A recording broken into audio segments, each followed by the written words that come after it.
How's everyone doing tonight? Mulaney here. Everyone enjoying their beverages, their alcoholic beverages tonight? Alright, good. I don't drink, which is not what you're supposed to do when you're Irish. I used to drink, and then I drank too much, and I had to stop. That surprises a lot of audiences because I look like I didn't used to do anything. Like I sat in a room, in a chair, and ate saltine crackers for the past 28 years. And then I walked right out here, and here I am.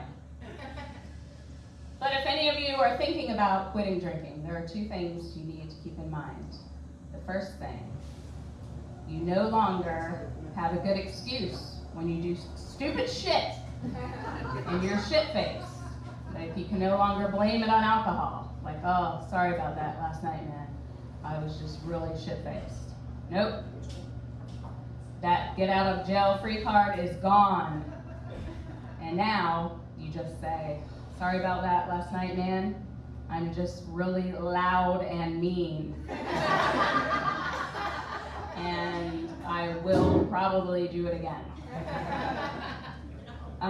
The other thing you need to think of is when you go to parties and people start drinking, they forget that there are other beverages in the world that exist besides alcoholic beverages. Like you'll walk into a party and people will be like, oh, hey, there's Coronas in the fridge. Everyone help yourself. Oh, hey, Mulaney. Hey, we got like an old turnip that we found in a cabinet. Would that be good for you? Would you like that? I know you don't drink. Or they'll be like, my girlfriend's Nuva rings in the fridge. Mulaney, would you like that? Would that be good for you? I know you don't drink.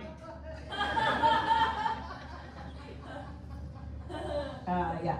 So I quit drinking because I used to drink too much and I would ruin parties. Or so I've been told. And when you black out a lot, you don't know what stories are real that you did and what aren't. People could be making shit up. You don't know because you don't remember anything. It's kind of like maybe before Michael Jackson died, you know, he was doing some weird shit and he's in an interview and they're like, is it true that you bought the Elephant Man's bones? And he's like, I don't know, because how can even he keep track of that? So I would hear stories about myself. Here's a story I once heard about myself. I was about 20, and I was at a party, and so I've been told, and this guy came out of a room, and he had this little antique bottle with some kind of liquid in it.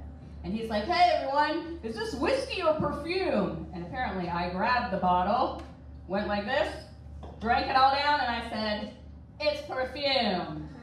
And it was.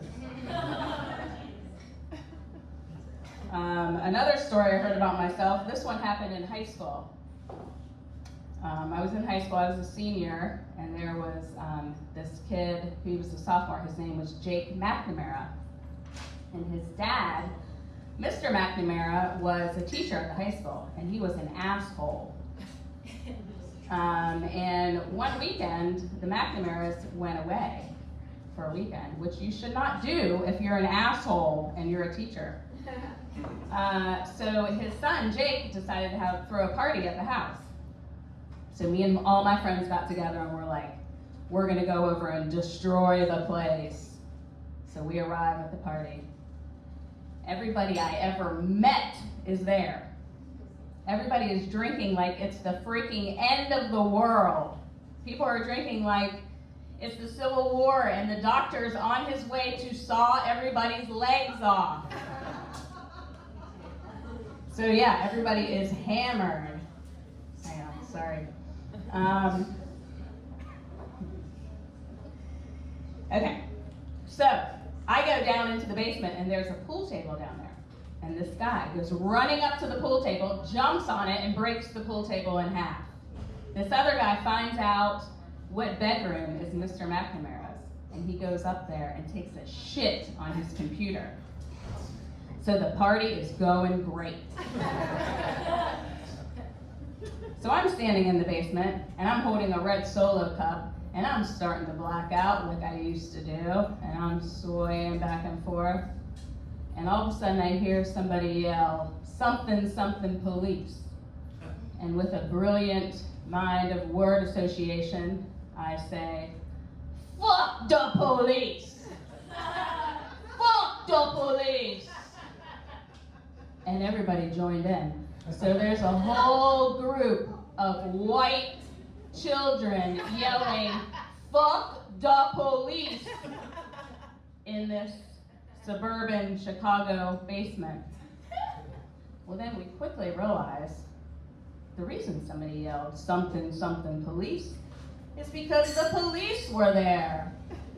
Next thing we know, the Chicago cop comes walking down the basement, and he gets down there.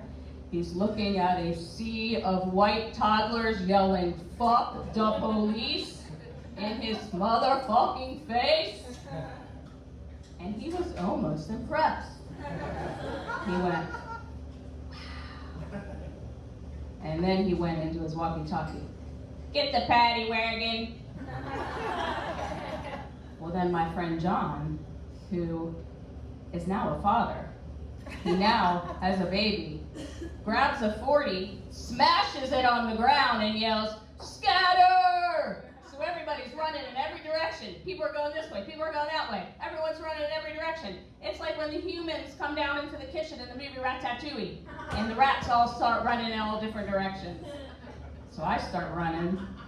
I'm running down the hall, and I run into the laundry room, and I jump up on the washing machine, and I jump out the window, and I'm running down the yard, and I see this giant chain link fence, and I think, I've never climbed a fence that high before. And then I woke up at home.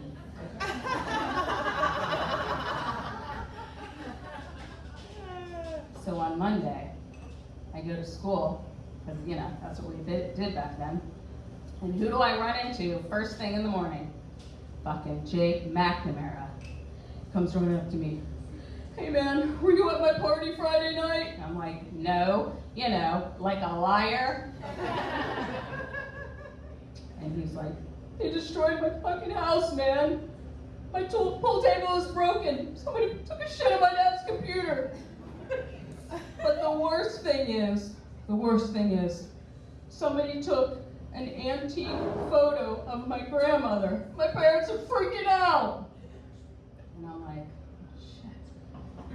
Then I start to think, the one thought that only blackout drunks and Steve Urkel could think, did I do that?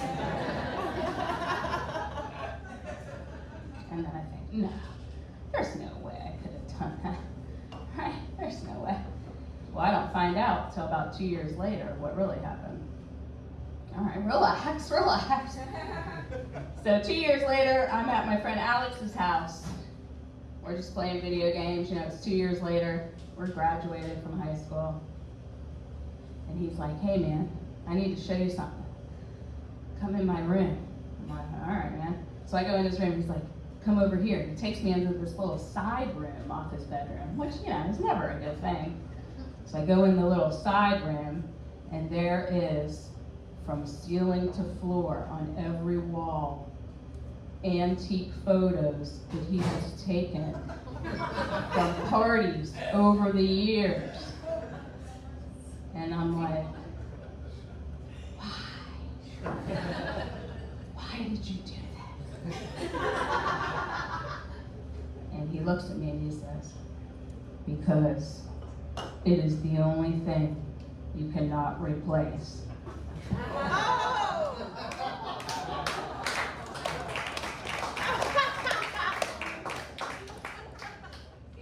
That's it. That's my time. Thank you so much. I'm going to go get some Coke in the bathroom. That's what I do, because I'm going to lose.